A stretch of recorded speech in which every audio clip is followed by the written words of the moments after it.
सवाल मैं दोनों से फाइजर पे पूछना चाहती हूँ। डावोस में जब फाइजर चीफ का पीछा करते हुए जर्नलिस्ट ने उनसे कई सवाल दागे, उसके बाद बीजेपी आक्रामक हो गई कि कांग्रेस पार्टी चाहती थी विदेशी वैक्सीन लाएं, हमने स्वदेशी पर भरोसा किया और हम सही साबित हुए।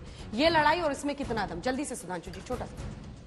विदेशी वैक्सीन लाए वहां तक तो एक था, जनता में जानते हैं को डिस्क्रेडिट है। जब सेकेंड वेव आई चरम पे थी, अप्रैल का महीना 2021, उस समय राहुल गांधी जी और प्रियंका गांधी जी दोनों के ट्वीट हैं और केजरीवाल जी ने भी आके स्टेटमेंट दिया कि हमने बच्चों का वैक्सीन विदेश भेज दिया, जबकि मार्च अप्रैल 2021 तक भारत तो छोड़िए दुनिया में बच्चों का कोई वैक्सीन ही नहीं बना।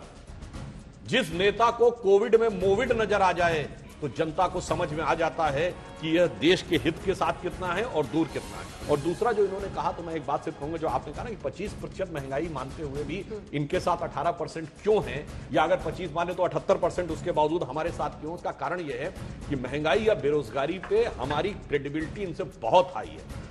जब तक इनकी सरकार रही पूरे 60-65 साल में, केवल 2006 और 8 का दौर छोड़ दें, हमेशा महंगाई की दर विकास की दर से नीचे रही है, महंगाई की दर विकास की दर से ऊपर रही है कांग्रेस के शासनकाल में। और हमारे 14 साल में केवल 2020 कोविड का दौर छोड़ दें, हमेशा महंगाई की दर विकास की दर से नीचे रही है, आज भी है।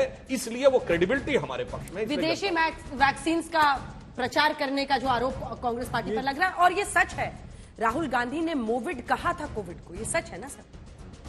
देखिए, ये जो जबरदस्ती का एक विवाद उत्पन्न करने की कोशिश की गई मंत्री जी के द्वारा, चंद्रशेखर जी के द्वारा, और उस पर हमारी आधिकारिक आपत्ति है, वो लिखित में दिया गया है। आपको मालूम होगा, चीफ विप हमारे, उन्होंने लिख करके आपत्ति जाहिर की है कि ये आरोप जो था बिल्कुल आधार विहीन है।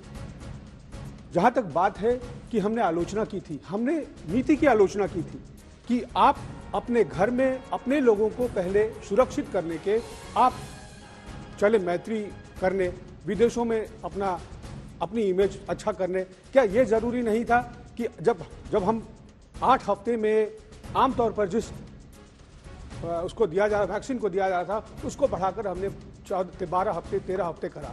अगर वो 8 हफ्ते होता तो हम ज्यादा लोगों को बचा पाते। क्या ये सत्य नहीं है कि इतने ज्यादा तादाद में लोग मारे गए? क्या सत्य नहीं है ये? और उनको बचाया जा सकता था? वैक्सीन नहीं, मैंने बहुत साफ कहा, बच्चों का वैक्सीन। बच्चों का कोई वैक्सीन अप्रैल 2021 तक था ही नहीं। ये बाल का खाल खिलाने, बाल की खाल नहीं, ट्वीट अवेलेबल है भाई, इसमें कोई किंतु परंतु की गुंजाइश ही नहीं है। हम सब अच्छा, रही बात इसकी, जो आपने कहा बिल्कुल सही कहा। अब मैं बताता हूं, याद दिलाता हूं, जब 2020 में 15 अगस्त को प्रधानमंत्री जी ने कहा कि अगले साल के शुरू तक वैक्सीन आ जाएगी, आ ही नहीं सकती, कैसे आ सकती, इतनी जल्दी तो कोई बना ही नहीं सकता। दुनिया के 8-10 देशों ने बना दिया। जब जनवरी में आई, कौन सा स्टैटिस्टिकल सर्वे था, सैंपल साइज बताइए, ऐसे कैसे हो सकता है? चलिए, जब वो लॉन्च हो गई तो इनके नेताओं ने, छत्तीसगढ़ के सीएम ने कहा मैं नहीं लगवाऊंगा। एक महोदय तो खैर बीजेपी की वैक्सीन बोलने लगे। अगर वो हेजिटेंसी जनवरी में नहीं क्रिएट की गई होती और फुल स्विंग में होता तो शायद अप्रैल में उतनी तबाही नहीं होती जितनी हो गई। नहीं, किसी भी समय में लगवाने वालों की संख्या ज्यादा थी और वेटिंग लिस्ट लगा हुआ था।